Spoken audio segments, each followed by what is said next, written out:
بسم الله الرحمن الرحیم. السلام علیکم ګرانو کتونکو، تاسو ګورئ افغان آنلاین او زه یم ستاسو کوربا سید عدنان شاه. یو ځل بیا ستاسو په خدمت کې حاضر یم. امید لرم چې تاسو به ښه روغ جوړ د جنت به ښه ډېرې مزې اخلئ. نن هم چې کوم دی یوازې نه یم، راسره چې کوم دی نو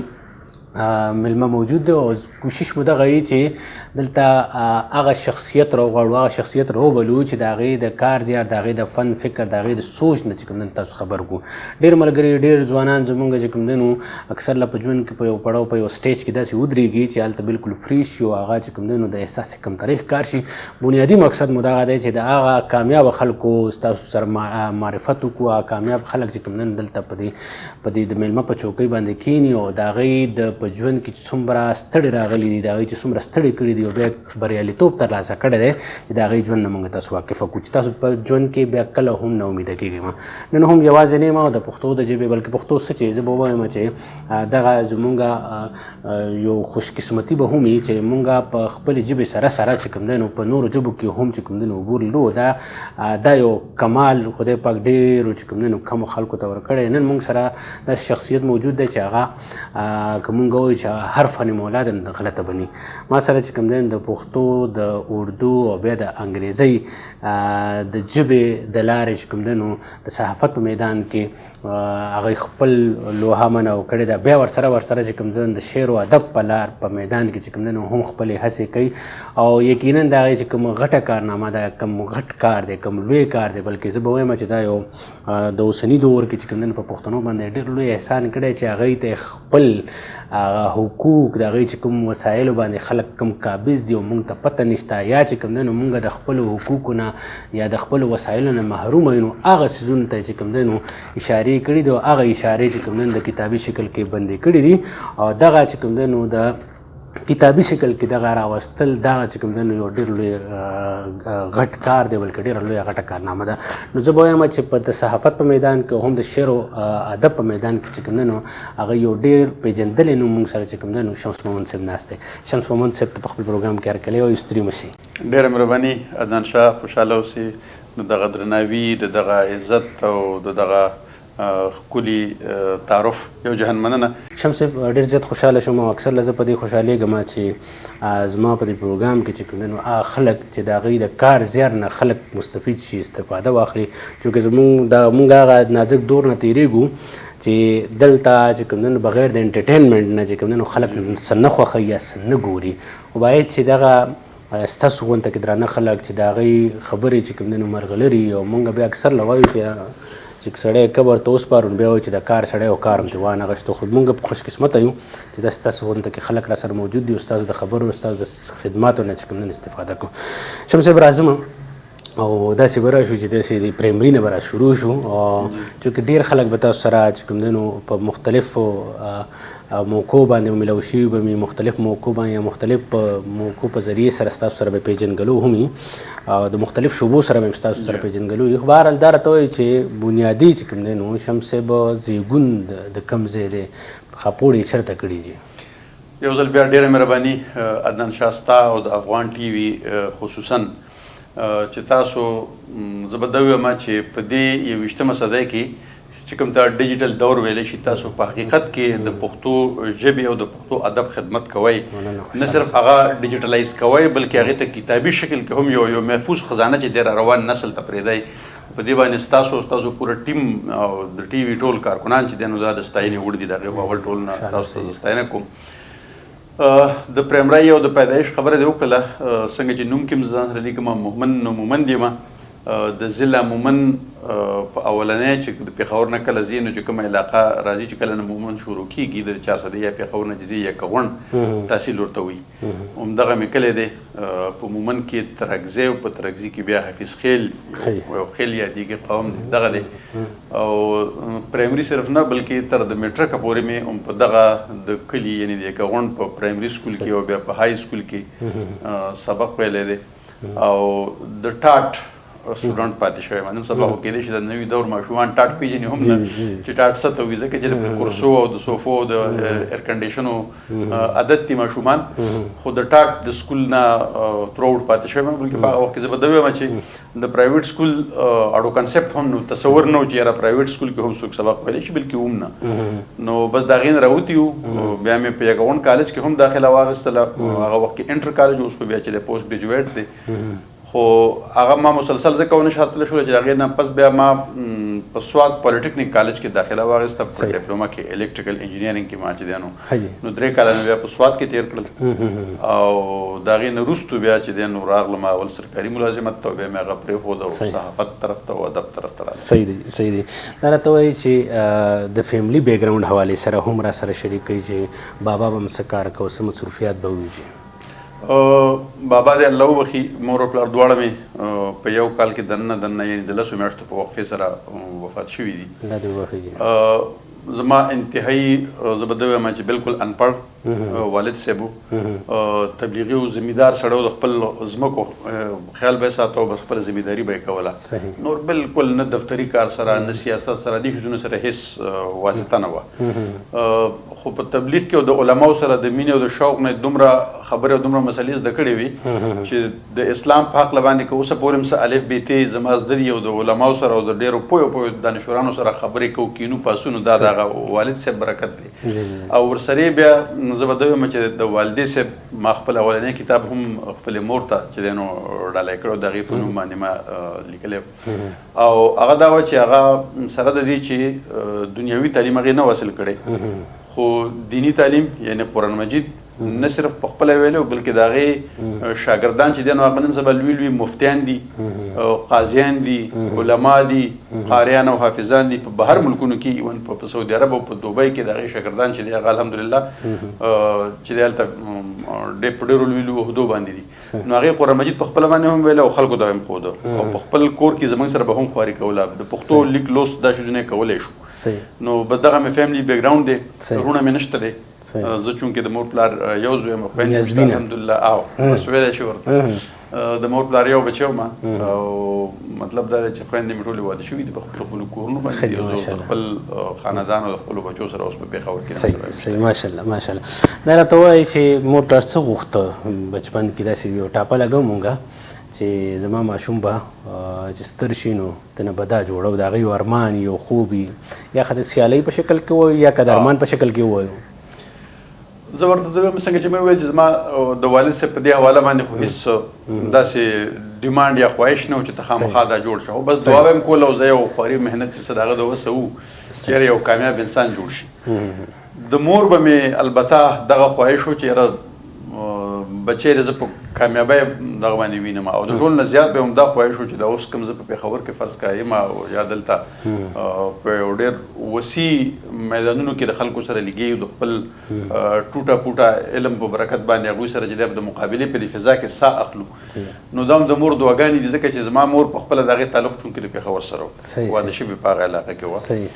نو د هغې به دا خواهش و چې ته چونکې یوازې تا ته د قبایلو ژوند معلوم دی په هغې کې سختیانې تربورولیانې تربګنیانې جنګ جګړې دا شیزونه نو هغې به دا بالکل چونکې نه خوښوله او د هغې غټ خواهش دا و چې یاره زه دومره په خپلو خپو ودرېږم چې زه پېښور ته لاړ شم لکه زه د دې علاقې نه کم از کم وځم نو دغه الله پاک چې دی نو د هغې په ژوند به زه داسې پوره کړې چې لکه سره د دې چې زه خو د هغې سره راننم دلته خو کم از کم هغې ته دا پته وه چې موږ روان یو پېښور ته ما ته په هغه وخت کې دلته چې دی په یو پرایویټ چینل کې جاب میلاو شو دا 2002 خبره ده نو زه راتلم خو هغه چونکې ډېره بیماره وه په هغه وخت کې نو بیا هغې دومره حوصله الله پاک ورکړې چې هغې د هر باندې باقاعده پوهېدله چې ته چون کال ته فرق کډه وړې نو که زه بیا مړه شم نو بیا به څنګه چې لیدا نو ماته ویل چې ته لږ غونتې ایثار شه نو زه 2-3 میاشتې د دې په وجه باندې بیا چون کال ایثار شوم هغه وفات هم شو دا چې بیا کله 40 وشول د هغې نه پس هغې ته دا پته وه چې زما بچی چې دی اوس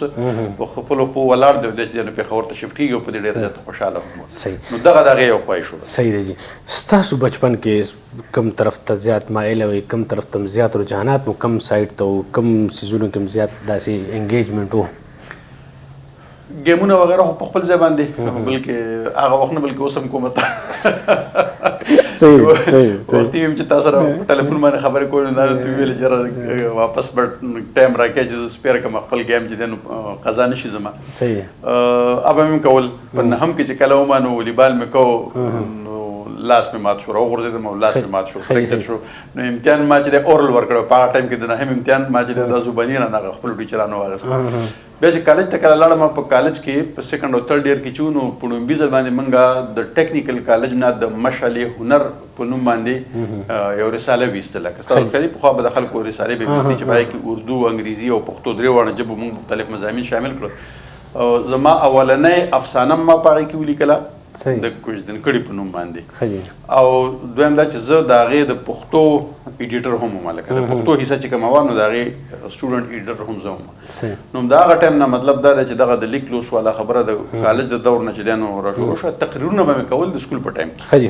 او د سکول هغه خو د شپږم اووم نه چې دی نو بس الله پاک راله چې کوم استادان راکړي وو شاید څه به راکړي لیدل دا د هغوی یو هغه و نو تقریر به راته چې دی کوو او داسې بیا په کالج په دور کې چې وم نو بیا الحمدلله چې یو ټایم کې داسې و چې هغه انټر بورډ کمیټي به ورته ویل نو ټولو صوبه مې ټاپ کړی وی بیا اسلام آباد ته چې د تقریري مقابلې دپاره په هغه ټایم کې تللي وو نو دغه د سټیج کمپیرنګ او لیکل دا هغه شوق دی چې بس دا هغه ټایم نه را روان دی او بس اوسه پورې صحیح دی جی صحیح دی جی بیا سبق سلسله چېرته بنده شوه جی سبق سلسله تر اوسه پورې الحمدلله نه ده بنده شوې انجینرینګ چې مې وکړ ډپلوما د 3 کالو هغې نه بس چې رالم چونکې غربت او مشکلات او مسلې وي نو په هغه بنیاد باندې راته یو کال دوه پس بیا چې دی سرکاري نوکري میلاو شوله باقاعده په ګورنمنټ سکول کې چې دی هغه ټیکنیکل ټیچر و هغه راته زه اپوینټ شوم خو چونکې رجحان دغه سره نه رجحان چې دی نو شعر و ادب او صحافت سره خپل یو قدرتي یو میلان ملګري چې ما ته کوم بیا میلاو شو په هغه ټایم کې مکرم خان عطیف یو ډېر لوی نوم دی د صحافت زموږ د مومن ضلعي شهید شو بیا وروسته الله پاک دې وبخي هغه غلام حسین محب صاحب په شعر و ادب کې حیران مومند او دا ملګري دوی سره ناستې پاستې به وي نو اولنی شروع مې د کالم د لیکلو نه په 1995 کې وکړله د مکرم خان عطیف په وینا باندې او بیا وروستو بیا چې دی د قبایل په نوم باندې ما او غلام حسین صاحب مکرم خان عطیف حیران موږ په شریکه باندې یو رساله شروع کړه د مومندو نه اردو او پښتو دواړه ماهانه رساله وه اول 2 میاشتنۍ وه بیا موږ ماهانه کړله دا مو شروع کړله او د هغې نه وروستو بیا چې دې سره ما خپل تعلیم سلسله هم جاري وساتله ما هلته نه چې دی ډپلوما م اخېستله ما ورسره پرایویټ د اف اے امتحان ورکړ بیا چې نوکرم شوم بیا مې چې دی نو د بي اے امتحان پرایویټ ورکړ بیا مې ایم اے اردو چې دی پرایویټ وکړله بیا مې بي ایډ وکړه پرایویټ او د هغې نه دا په 97 کې ما چې دی نو ایم اے اردو وکړله او 30 کاله پس یعنی اوس تقریبا په 2019 کې مې بیا په جرنالیزم کې دوباره داخله واخیستله او یو بل ډیګري مې واخیسته یعنې ډبل ماسټر یم الحمدلله اردو کې مې ماسټر کړی دی او په جرنالیزم کې مې هم کړی دی صحیح دی جی نو طالب علم خو به طالب علم یې کله چې تا طلب پرېښود او زده کړه دې پرېښوده بس بیا خو مړی ته نو که هغه عمر ستا 20 کالې او که هغه 100 کالې بس طلب به نه پرېږدي جي صحیح دی جی د ستاسو کوم دا دواړه تلې دي یو د صحافت او یو د شعر و ادب دغه دواړه تلې په یو وخت کې څنګه متوازن ساتئ او څنګه مخ په وړاندې د هغې دپاره تکل کوئ زه به دا ووایم مشکل کار دی ډېر زیات دواړو کې توازن ساتل یقینا ګران دي او بلکې زما یو شعر هم دی که راته پوره رایاد شي چې غم د غریبۍ پې زورور شلو اوس مې په زړګي موجونه نه راځي دا ستا یادونه نه راځي داسې پوره یو غزل دغه دی بل هم په دې حواله باندې شته دی صحافت چې دی دا په حیثیت پیشه ښکاره خبره ده ما خپل کو مطلب دا دی چې د پیسې ګټلو او د روزګار یو ذریعه او وسیله مې وګرځوله ځکه چې په شعر و ادب کې تاسو ته پته ده صرف ژوند په هغې باندې نه تېرېږي هغې سره څه کول غواړي او کول چې دی نو هغه صحافت و او اباسین صاحب کله کله ما ته دا خبره کوي هم بلکې ملګرو سره چې کله زما تعارف کوي یا ناصر حسین څوک ما نه پېژني ملګرو ته وایي چې دا زموږ شاعر ادیب ملګری دی خو د شاعري چې ده نو هغه رانه صحافت وخوړله او حقیقت دا دی چې کله تا ته یو خیال یو آیډیا یو څه شی راشي او تا سره د لیکلو دپاره چې دی نو دواړه وسایل د سید مثال په توګه هغه نظم کولی هم شي او هغه ته کالم کولی هم شي نو په دې نوي دور کې بیا موږ زه شاید دا ګڼم چې یاره کما صحافت نه کولی نو شاید بیا به مې ښه شاعري کړې وي، ډېره شاعري به مې کړې وي. خو اوس چې کله هم فرض کړه یو مسلې ته توجه وګرځوم یا یو آیډیا ذهن کې راشي پکې، نو بس اکثر کینو هغه چې دی کالم ولیکو، یا ایون د سوشل میډیا خو د کالم د لیکلو هغه رقم رجحان هم کم کړی دی. اوس خلک چې دی نو صفحات نه ګوري، اوس خلک په پیراګراف او جملو ته راغلي دي. نو د دې په وجه باندې توازن پکې ډېر ګران دی. شاعري چې مې کومه مخکې کړې ده د هغې کتاب هم چاپ دی د شپول په نوم باندې. نو زیاتره هماغه ده، د هغې نه وروستو بیا چېرته داسې 2-3 کاله کې یو ځل یا 2 ځل کښېنم یا چېرته داسې غرونو ته لاړ شم، دیر ته لاړ شم، سوات ته لاړ شم، بل ځای کې چېرته شپه نو هلته بیا حالات ماحول داسې جوړ شي چې د شاعرۍ لیکلو کوم ادروایز هغه رانه ډېره کمزورې شوې ده او زیاته توجه چې د صحافت طرف ته. صحیح دی جی. ادبي میدان کې مو استاد لارښود څوک دی جی؟ 2 کسان دي جی. زه به دا ووایم چې ابتدایي طور باندې په شاعرۍ کې او په ادب کې غلام حسین محب صاحب الله دې ژوندی لري او یو ډېر مخلص او یو ډېر ښه ملګری سینیر دی زمونږ. په مومندو کې د ادبي غونچې بنیاد هم هغوی ایښی دی او همد هغوی نه مې اولنۍ زده کړه هم کړې ده چې شعرونه وغیره چې به مې ولیکل نو تصحیح به راته هغه کوله. او په غټه باندې بیا چې دی نو عباسین یوسفزی صاحب هم د 96 نه یعنې د 96 نه هغه زمونږ داسې ملګری شو چې د قبایل رسالې چې ما ذکر وکړو د هغې لپاره مې د اولنۍ انټرویو کوله. دا هم د 6 نوي خبره ده. نو هغې نه را دې خوا ته ورسره بیا هغه دومره ناستې پاستې او تعلق او دوستانه او ملګرتیا جوړه شوله چې بیا زیاتره خبرې داسې چې هغه به د ډسکشن په صورت کې خو لکه زده کړه ترې نه کوو چې کله هم وخت میلاویږي، خو باقاعده دغه چې د زده کړه دا مې غلام حسین محب صاحب نه کړې. صحیح دی جی. او په دې صحافت په میدان کې مو لارښود څوک دی؟ مکرم خان عاطف، ما نوم وام غوښتم. مکرم خان عاطف چې دی نو هغه زما یو قسم د صحافت استاد هم او زما یو ته ویلی شي چې رور هم. صحیح دی جی. تعلق زمونږ داسې و، ناسته پاسته هم داسې وه چې تقریبا میکسیمم ټایم به زمونږ یو ځای تېرېده یو بل سره. او بس د هغه د صحافت کې چې د ټولو نه کوم غټه خبره وه نو هغه یو د حق او د سچ تلاش و، او دویم دا چې توازن. صحیح دی. چې تر څو پورې به د صحافت د معیار مطابق د خبر هر اړخ به یې نه دغه کړی که نه را برسېره کړی او هغې کې به بیلنس نه پیدا کړی، د دواړو فریقینو یا د درېواړو فریقینو موقف به یې نه وغستی نو هغې پورې به خبر ورکول نه و لکه. صحیح دی جی. بس دغه زده کړم چې دا مې د مکرم خان عاطف نه کړی. صحیح دی جی. صحیح دی جی. په کوم په ادبي میدان کې په کوم صنف کې زیات کار کړی دی؟ ادبي دغه کې اوورال مې داسې نه دی کړی، تحقیق مې کړی دی، سفرنامه مې لیکلې ده. چین ته تللی وم په 2015 کې اولنۍ غیر ملکي دوره وه زما، هغې نه وروستو بیا د 10 ملکونو چانس میلاو شو. وروستو بیا هغه صحافت او هغه مجبورو او هغه معاشي مسلو باندې داسې ګیر کړي چې بیا د لیکلو وخت هم نو. په 2015 کې اولنۍ یو یوت ډیلیګیشن کې د چین دوره هم کړې وه یو 10 ورځې، او په هغې باندې مې وړه سفرنامه لیکلې ده، چھوٹے لوگ بڑے کارنامے په دې نوم باندې چاپ ده باقاعده. نو دغه مې ادبي دغه دی. یو وروستو بیا یو وړوکی غوندې کتاب یو 4 کاله وړاندې 15 کاله وړاندې همارے هیرے په نوم باندې، هغه هم افسانوي غوندې مواد دي، مطلب یو 20 انټرویوګانې تقریبا مختلف خلکو سره مې انټرویوګانې کړي او هغه ما لږ غوندې داسې ډراماټایز کړي دي چې کوم داسې خلک دي چې هغوی ته موږ خپل هیروګان ویلی شو، هغه چې د قوم دپاره د هغوی څه نه څه خدمات دي. نو هغې کې زیاتره د پولیس خلک هم شامل دي او څه پکې سیویلین هم دي. نو دغه مې لیکل کړي دي. د شاعرۍ کتاب مې چاپ دی څنګه چې ته مې ویلې. افسانې مې په شروع کې 2 لیکلې هم وي، چاپ شوې هم وي، خو وروستو رانه بس بیا هغه دغه مینټین مې ونه ساتلی شو او توجه ټوله چې دی نو کالمونو ته لاړه. د کالمونو مجموعه ده، کتاب دلته پروت هم دی ما سره، فاټا انضمام کی کهانی په نوم باندې. دا هم زما د کالمونو مجموعه ده چې کوم الریډي په اخباراتو کې چاپ شوي کالمونو، او دا صرف د فاټا ریلیټډ چې نو هغه ما په کتابي شکل کې چاپ کړي دي. 2 کتابونه تر اوسه پورې زما چاپ دي په مختلف موضوعاتو باندې. صحیح. دغه د ټولو موضوعاتو کې ستاسو د خوښې بریډ کوم یو دی بیا؟ تحقیق. ښه جي. د ټولو نه زیات چې تر اوسه پورې زما کوم کتاب خوښ کړی شوی دی او خلک یې تعریفونه کوي، د امفل او د پي ایچ ډي سټوډنټان د هغې نه استفاده کوي، ما سره په هغې انټرویوګانې کوي، ما سره د هغې لپاره رابطې کوي، یو مطلب خبره ضرورت محسوسیږي. هغه زما د اولنی کتاب چې ما کوم لیکلی مومن قبایل صحیح د هغې نوم دی کل اور آج بریکټ کې ورسره مې لیکلي دا تاریخ دی او تحقیق دی صحیح یو چپټر په دې کې چې دی دا د ټولو پښتنو د تاریخ خلاصه ده صحیح او باقي بیا د مومن قوم تاریخ دی او د هغوی په موجوده صورتحال او دا ټول شیزونه دي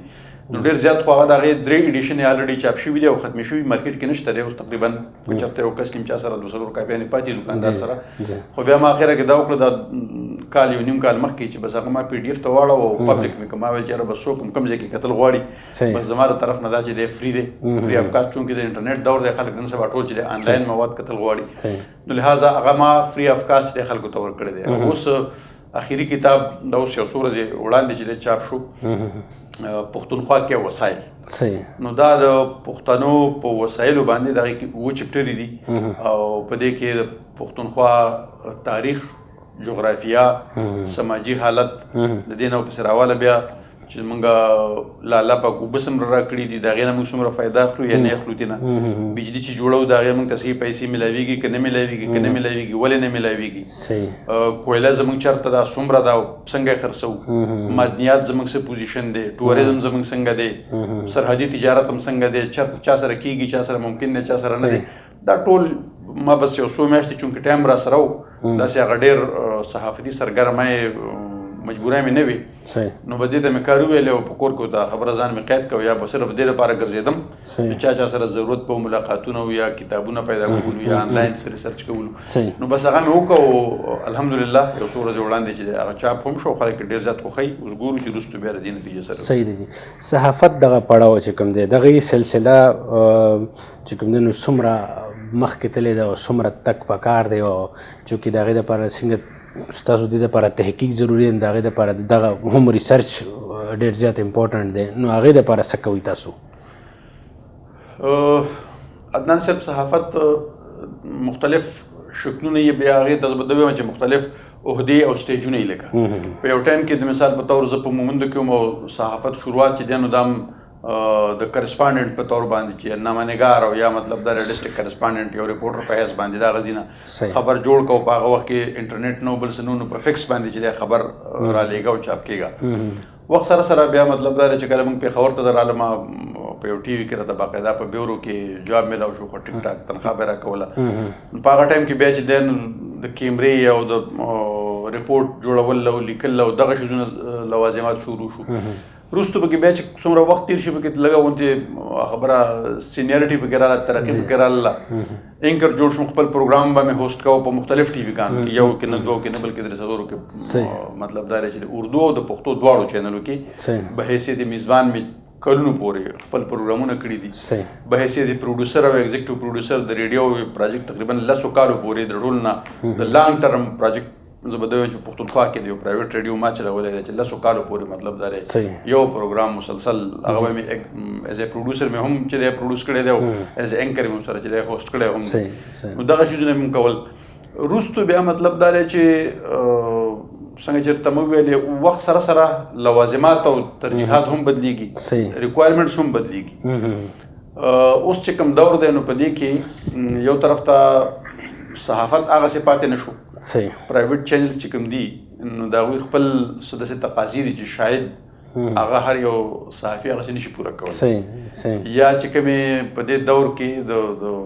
زه به دا ووایم چې هغه انسین پابندیانې دي نه لیدونکي پابندیانې چې کومې دي شاید هغې سره موږ هغه شانتې اوږه په اوږه نشو چلېدلی یا زموږ څه داسې مجبوري زموږ هغه په کوم دور کې چې صحافت کړی دی نو زه وایم چې ګینې هغه هم را آزاد اوس هغسې نه دی پاتې یا تقاضي بدلې دي نو ځان خو سره د دغه کول غواړو کوشش کوو خو د هغې باوجود د ریپورټینګ وغیره دور خو مو تېر دی عمر هغه نه پاتې چې منډې تړلې دي سړی وشو نه الحمدلله ثم الحمدلله داسې مجبوري هم نه ده چې کله مجبوري نه بیا بوډاګان دومره هینډ ټو ماوت چلیږي الله پاک دومره رحم او فضل کړی دی چې ریپورټینګ کوم نه او په حیثیت میزبان چې کله په ټي وي او په ریډیو کې پروګرام راته میلاویږي نو هغه کوم په ریډیو کې اوس هم الریډي په 2 ریډیوز کې چې دی پروګرامونه کوم د میزبان په حیث باندې او د میلمه په حیث باندې او ټي وي کې د یو څو میاشتې مخکې پورې خو لګیا وم خو فلحال اوس چې د ټي وي سره پروګرام نه کوم صحیح دغه د صحافت دغه نننی چې کوم دا دور دی آیا دا د صحافت پوره هغه حق ادا کوي یا مجبوراً پاتې دی بالکل نه ادا کوي. ډېر په بخښنه سره وایم، زه پخپله چونکې د میډیا سره تعلق لرم، تاسو میډیا سره تعلق ساتئ. زه به دا ووایم چې زه تاسو بیا هم چونکې داسې هغه ډېر د کرنټ افیر او یا د دغه به نه یې د نیوز سره، زه خو چونکې هغې سره ډېر ډایرکټ پاتې شوی یم. د صحافت چې کوم معیار زه به دویم چې دا نه چې صرف ګینې په پاکستان کې خراب شوی دی، دا په ټوله دنیا کې نن سبا چې دی نو د ډکلاین او د یو کمزوری ښکار دی او د هغې په شا باندې ډېر وجوهات دي، ډېر عالمي پروګرامونه په شا باندې چلیږي. میډیا چې په کوم انداز کې خلکو واغېستله او سیټان چې هلته کېناستل، نو هغه میډیا صرف دې دپاره نه دغسې چې ته بس خبرونه ورکوه، مطلب خلک کې انفام کوه، ټیک ده. نو هغوی شاید مقاصد چې کوم دي، نو څوک په دغې په ذریعه باندې پاور پالیټکس کوي او څوک هم د دې په ذریعه باندې خپل لیګل او انلیګل کاروبارونو ته چې دی نو تحفظ ورکوي. د هغې لپاره مطلب دا دی چې دا ایز ا پاور ټول استعمالوي. نو چې کله ته په پاور گیم او د پاور ټول څه شي، نو بیا خو صحافت چې کوم بنیادي مقصد دی چې ټو انفارم د پیپل، ټو ایجوکیټ د پیپل، ټو انټرټین د پیپل، نو خو بیا هغسې کېږي نه لکه. نو لہٰذا ته به د خپل مالک او یا د خپل سیټ او یا د خپل اونر چې دی څه نه څه هغه پالیسي چې دومره فالو کوې، نو په هغې کې صحافت هغسې معیاري خو نه شي کېدی. خو بیا هم چې بنده غواړي کوشش څه نه څه کوي، نو زه به دا ووایم چې 50-60% یا 80% که په دې ټایم کې هم بنده چې دی صحیح کار وکړي، نو زما په خیال دا کافي هم دی او خلکو ته د فایده هم رسي. صحیح دی. اوسني د یلغار کې چې کوم دی نو هر چا موبایل راغشتی، هر چا مایک راغشتی دی، هر چا ځان نه صحافي جوړ کړی دی. آیا دا څومره د صحافت د معیار دپاره مثبت دي یا صحافت معیار ته نقصان رسولی؟ صحافت خو که یو طرف ته چې دی دا ما چېرته کوم مخکې ویلې چې یاره دا وجوهات دي او پرایویټایز شوله او دغه، نو یو طرف ته د هغې نقصان ورسو، خو د هغې نه زیات نقصان ورته د سوشل میډیا د استعمال ورسو. برق صاحب وایي چې سعدالله جان برق صاحب یو ډېر لوی نوم دی، هغه وایي چې د سوشل میډیا مثال چې دی دا چې دی نو د اوسترې د هغه بیزو ته چې کله ته چې دی نو چاړه ورته لاس کې ورکړې که نه، نو بس هغه دا نه ګوري چې لکه دا زه څوک وهم، که ماشوم له مخې راځي، که غټو له راځي، که ونه له راځي، که بوټو له راځي، چاړه چې په لاس کې نو هغه داسې داسې کوي به. نو سوشل میډیا چې د کومو خلکو په لاس کې ده،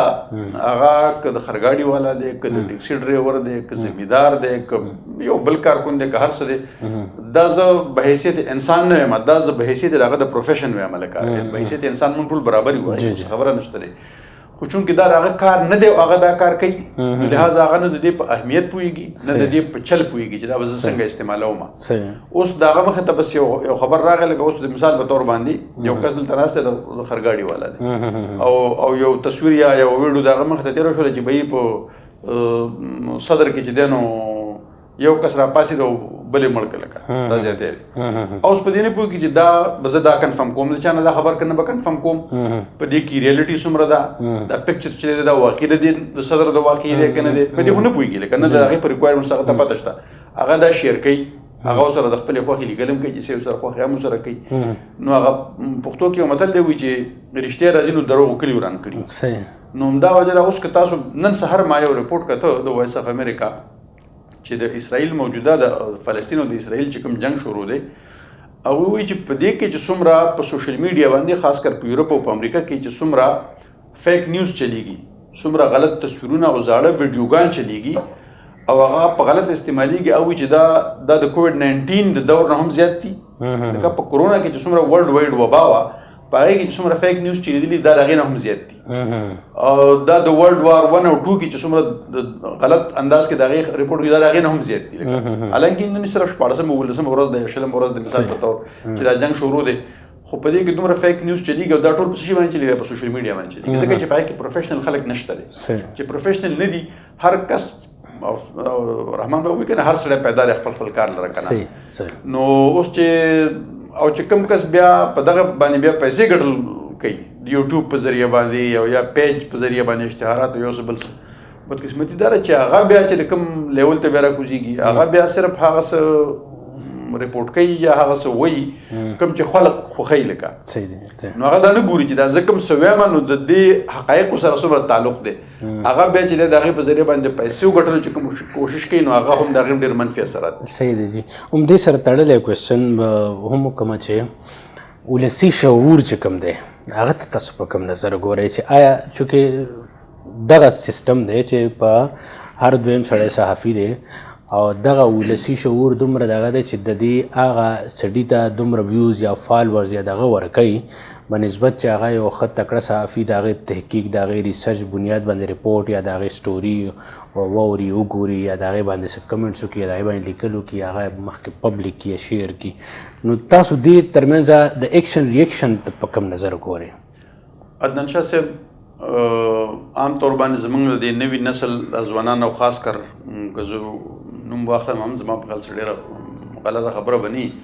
چې د پی ټي آی ورکرز چې کوم دي نو دوی ډېر په فخر سره وایي چې یاره اوس هغه دور نه دی سوشل میډیا ده او په خلکو کې عمران خان چې دی نو سیاسي شعور راوسته او دا یې وکړه او هغه یې وکړل او موږ په هر څه باندې پوهېږو زه به دا ویم چې دا د ټول نه غټه قسمتي دا ده چې موږ دې ته سیاسي شعور ووایو دا کوم څه چې په دې دور کې په موږ کې روان دي قسمتي دا ده چې سیاسي شعور نه دی راغلی سیاسي تقسیم راغلی دی سیاسي پولرایزیشن راغلی دی هر یو ذهن چې دی د مخکې نه د یو پری پلان خیالاتو نه ډک دی او هغه دومره مشترک شوی دی چې هغې کې نور څه ځای کېږي نه لکه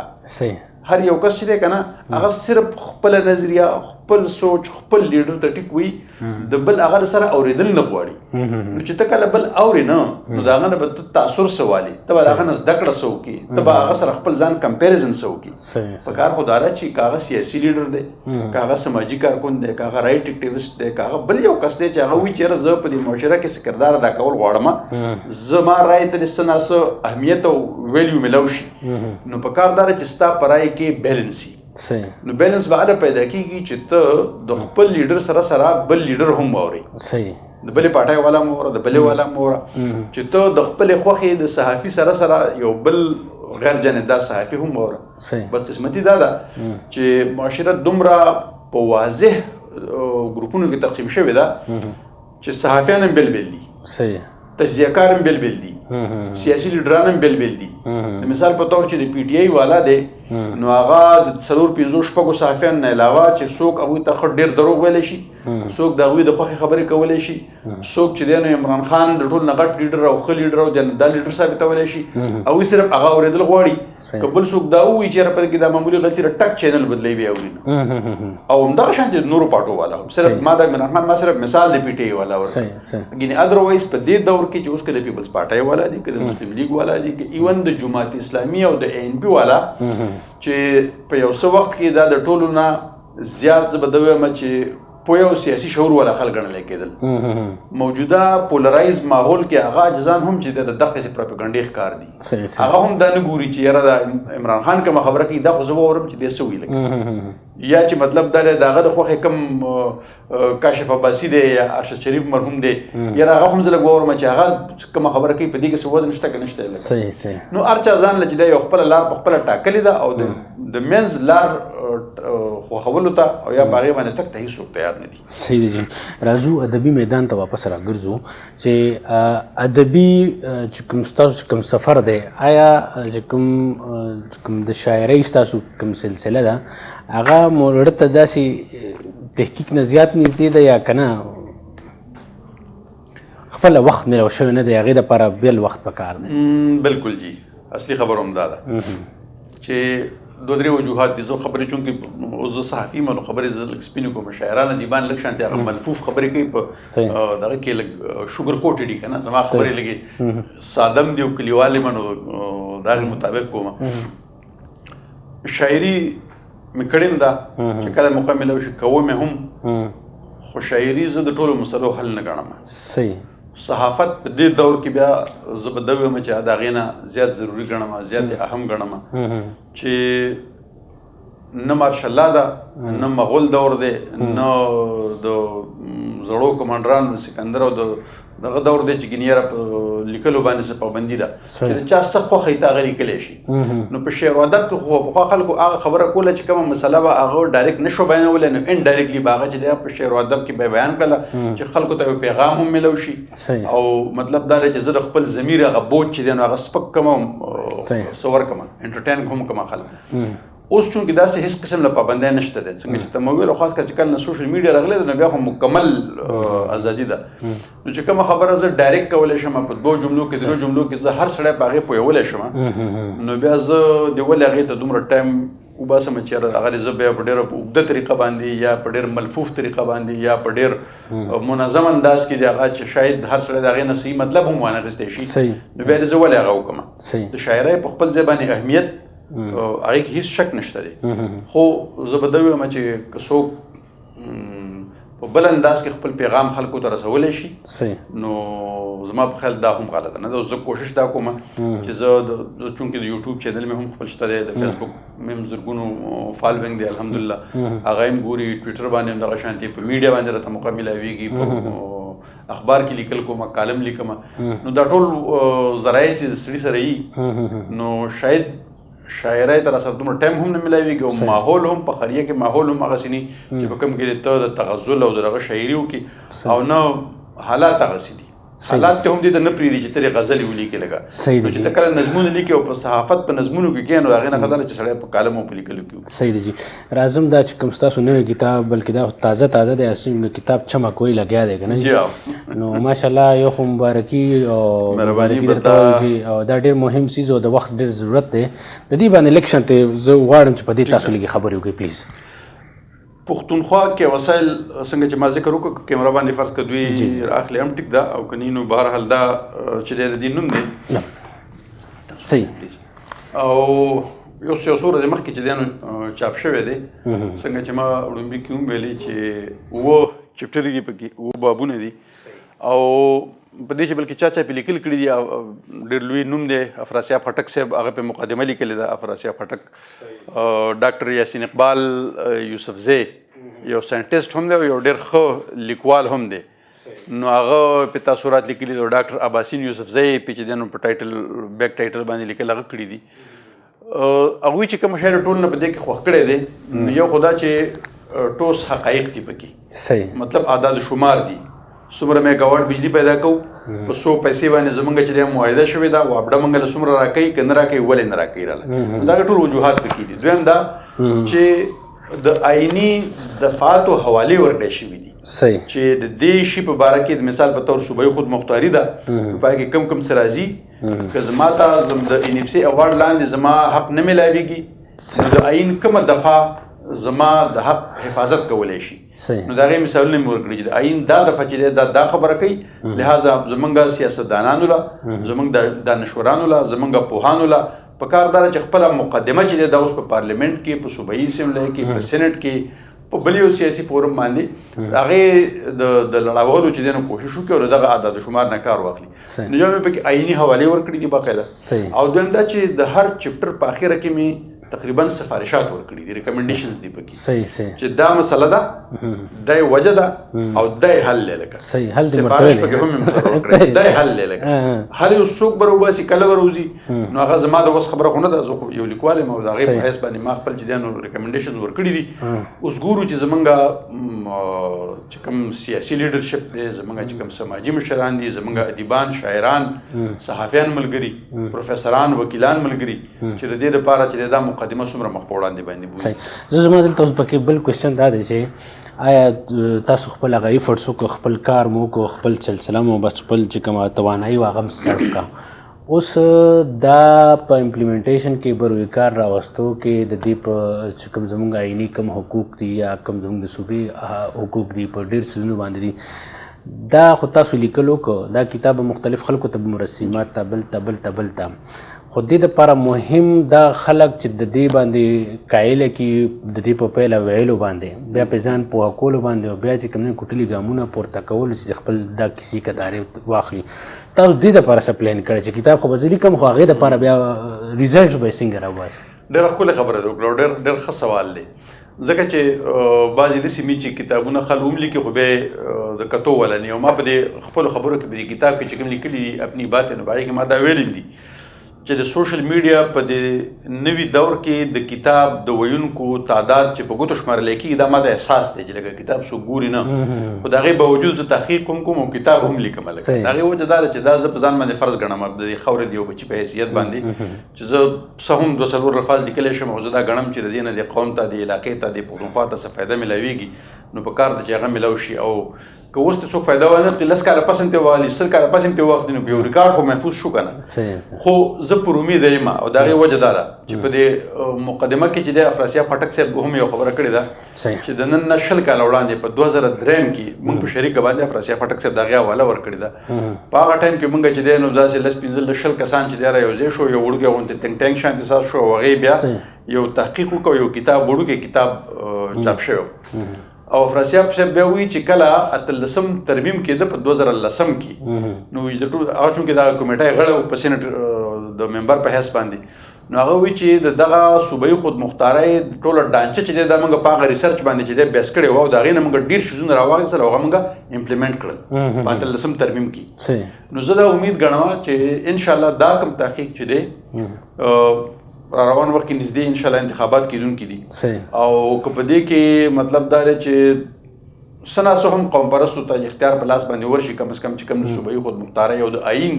د دفاع کولو کوم چې دی وعدې کوي، وعیدونه کوي او عهد کوي نو په کار دا ده چې په پارلیمنټ کې د دې لپاره اواز وموچت کړي او د دغې د حاصلولو لپاره کوششونه او انشاءالله دا به بارور کېږي. تر کومه حده پورې چې ستاسو د خبرې دا تعلق دی چې یاره دا به هغه خلکو ته رسول څنګه نو الحمدلله د سوشل میډیا دور هم دی او زما ملګري ټول چونکې صحافیان دي پرون په ایکسپریس اخبار کې په دې باندې چې دنو کالم روخان یوسفي صاحب لیکلی دی باقاعده چاپ شوی دی او ډېر ښه هغه د دې تعریف کړی چې دا مقدمه ده او سیاسي بال چې دنو دا د سیاسي واکدارانو په کوټ کې دی اوس چې هغوی سره هر څنګه لوبې کوي. دویمه دا ده چې د عوامي نیشنل ګوند د طرف نه هم ماته چې دنو پیغام راغلی چې موږ د دې اوپننګ سرمني کوو، مخکتنه کوو. همدغه شانتې د قومي وطن پټای د طرف نه هم راغلی دی هغوی چې موږ هم د دې مخکتنه کوو. مطلب د هغوی غوږونو ته د اواز ورسېدلی دی. اوس دا کتاب هغوی ته ورسول او یا د هغوی په ذریعه باندې بیا قوم ته چې دغه شعور رسول انشاءالله دا به کېږي. او ګوره زه د قلم په حرمت باندې یقین ساتم. کله چې ته څه ولیکې که نه او ستا په لیکلو کې زور هغه به یو ځای ته رسي او د هغې اثرات به هم لږ زر یا وروستو په خپل ځای خبره ده خو لفظ لیکل چې دی که نه دا نه ضایع کېږي چې په دې کې زور دا به خپل ځای لار په ځان روباسي. صحیح دی جي صحیح دی جي بس ډېره ښه خبره چې تاسو په دې باندې جامع گفتگو وکړو. نو زما مقصد هم دغه و چې دا چې مې ولیده چې بهی دا خو چاپ شو حالانکه ما مخکې ورځو کې لیدلی چې تاسو وایي چې 10-12 ورځو پس به راشي که نه نو ښه ده چې به دته دا راته وایي چې په صحافت په میدان کې ستاسو تکړه صحافي زه به پکې یو ویم نو ښه خبره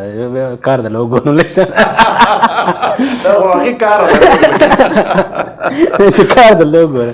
ړه ته م نږدې څوک دی چې یاره هغه پوره مینو کې حق ادا کوي او بیا زه بیټ به جدا کړم پښتو بیټ کې به پیله راشو نه بیټ خیر که نم جدا کوو خو زه به یو نوم نه اخلم 2 نومونه به واخلم چې زه ګڼم چې دوی په دې دور کې هم د یو متوازن صحافت یا د معیاري صحافت کم از کم هڅه کوي او کوشش کوي. لکه نو چونکې ما وختي ذکر وکړو چې یاره ریپورټران بل زموږ نن سبا عام طور چې چاته وایي چې یاره ښه صحافي کوم دی نو هغه صرف انکرانو ته لاړ شي حالانکه صرف انکر چې نه دی انکر خو صرف په سکرین باندې نه ډېر اسان غوندې کار دی بس مطلب دا دی هغې کې بیلنس ساتل مودام. خو که زه داسې راشم چې یاره خواري څوک زیاته کوي محنت څوک زیات کوي زه ورته دا ویم د پېښور د حده پورې کوم راشو محمود جان بابر صاحب یو ډېر ښه نوم دی او ډېر ښه زموږ ملګری دی او بېلاګه لیکل کوي او ډېر خواري محنت کوي. لکه لحاظ علي زموږ بل یو ډېر خوږ کشر دی زموږ ښه ملګری دی او ډېره زیاته خواري کوي. عرفان خان دی مطلب دا دی چې داسې دی چې هغوی یو نوم پیدا کړی. فهیم ینګ کس دی تا غوندې مطلب دا دی چې ځوان هلک دی خو بهرحال هغوی چې نوم دغه کړی دی. کله موږ انکرانو ته راځو نو طلعت حسین او حامد میر زما په خیال دا هغه خلک دي چې که هر څومره په دې باندې الزاماتو لګي خو چې یو حکومت راځي نو بل په الزام لګي چې بل راځي بل په الزام لګي خو چې ته کله اخیره کې به وګورې نو ټول به په دې باندې قایله کېږي چې نه دې خلکو د خپل وس مطابق د متوازن صحافت معیار چې دی برقرار ساتلی دی او که څوک په اقتدار کې دی او که څوک په حزب اختلاف کې دی نو چې څه حق او سچ دی نو د هغې د ویلو کوشش یې کړی دی. صحیح دا به ډېره ښه ده. اوس راځم ادبي میدان ته او ادبي میدان ته راځم چې ادبي میدان کې څوک داسې ګورئ چې لکه ادبي میدان کې خو ډېر غټ نومونه دي. عدنان شاه کار دله بیا بیخي وګورم او په صحافیان خو زما ټول څوک سینیر دي څوک مې ملګري دي نو که په هغوی رانه خفه هم شي نو د هغوی علاج به ادبي مشران رانه مه خفه کوه. صحیح هسې څوک ګورئ چې لکه څوک ما وختي ذکر وکړو چې عباسین صاحب چې دی نو هغه مې داسې دی چې بس ملګری مې دی دوست مې دی رور مې دی او الحمدلله کله چې یو بنده ته چې دی نو پرایډ اف پرفارمنس میلاو شي او صدارتي ایوارډ چاته میلاویږي نو هسې نه میلاویږي نو د هغه خو ځان له یو ځانګړی کردار دی یو نوم دی لکه دې کې هېڅ شک نشته دی خو د تنقیر او د تحقیق په دنیا کې چې کله موږ خبره کوو په پښتو کې بیا نو نورالامین یوسفزی یو داسې نوم دی چې زه به دا ووایم چې اورېدل هم خوند کوي او پړاوهلی هم خوند کوي چې څه لیکي لکه دومره د زړه نه یې لیکي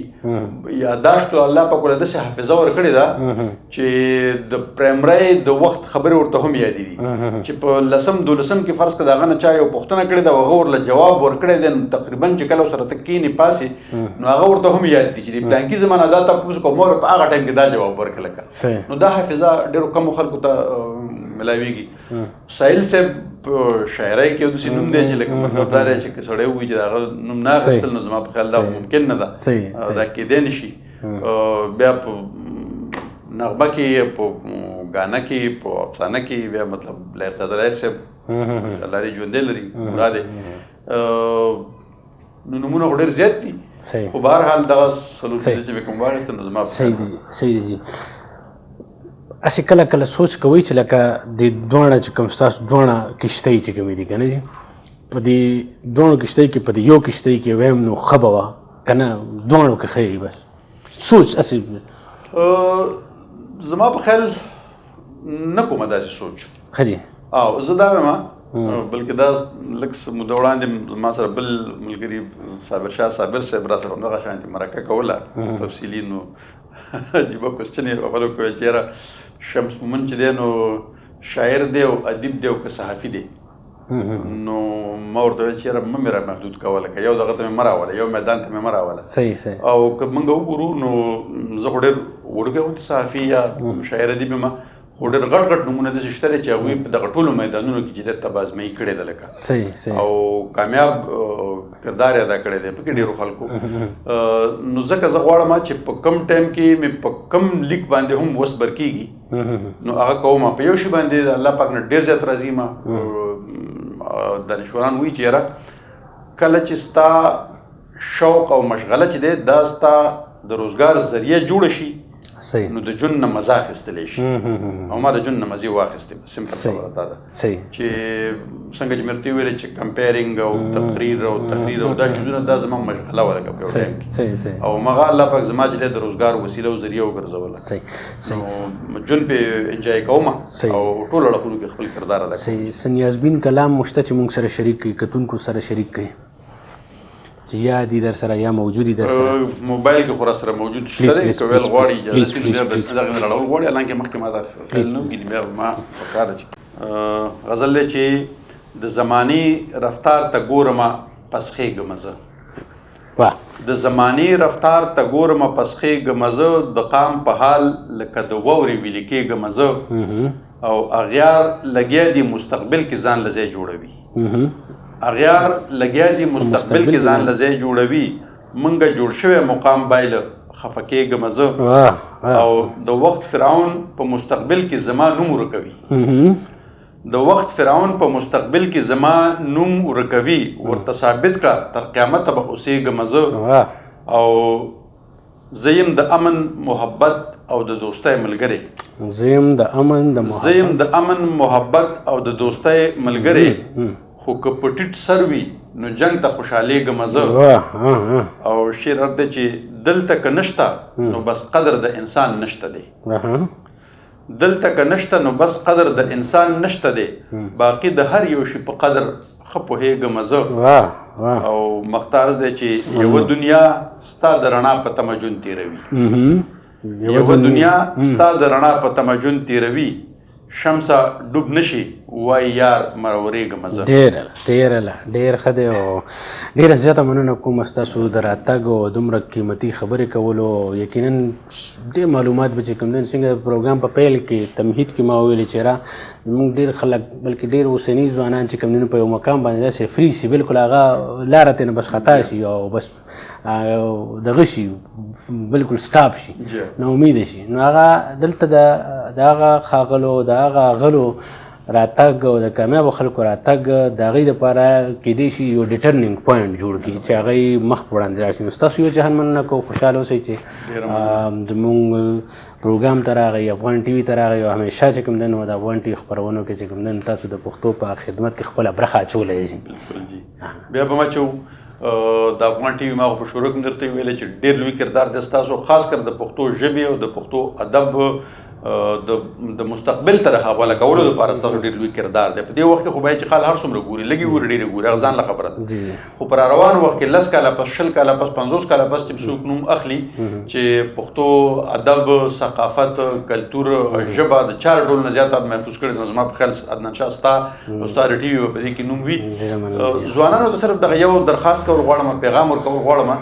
چې یو خو څنګه چې ته ویلې چې فریز کېږئ ما په یو ځای باندې صرف ودرېږئ ما پښتو کې هغه وایي که نه چې په حرکت کې برکت دی نو که یو دروازه درته بند میلاو شي نو شاید چې د هغې په ځای 10 دروازې نورې کولاو وي خو لږ ټک کول غواړي لږ شانتې هغې له چې دباو پې اچول غواړي چې کومه دروازه کولاو ده نو هغه کولاو دروازه په دې دور کې ځان له تلاش کول ضروري دي لکه په یو فیلډ پسې منخلی په کار دا ده چې دا داسې دور دی چې دا د ملټیپل کوششونه به ته کوي مختلف حیثیتونو کې به ته خپل کوشش جاري ساتي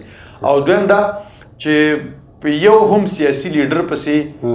ځان دومره مه تړئ چې ته وایې چې بس دا هر څه دی لکه کمپیریزن لږ په خپله باندې کول پکار دي ایون چې اسلام هم موږ ته د سوچ او د فکر او د غور چې دی نو دعوت راکوي نو چې کله اسلام او قرآن موږ ته وایي نو پکار دا چې په سیاست کې او په سماجي حالاتو کې خامخا موږ د غور او فکر نه کار واخلو او لږ شانتي په سنجیدګۍ سره د مخکې تلو کوششونه وکړو ډېره زیاته مننه خوشحاله اوسئ قدرمنو کتونکو دا را سره چې کوم دی نو شمس مامون صاحب د هغې قیمتي خبرې چې کوم دی معلوماتي خبرې چې کوم دی نو تاسو واورېدې پروګرام په پیل کې موږ د هغې په ژوند کې د هغې په ژوند مختلفو اړخونو باندې لږ ډېرې خبرې وکړو خو بیا چې کوم دی نو بنیادي موږ د هغې چې کوم تحقیق کوو د هغې چې کوم کار جارو په هغې باندې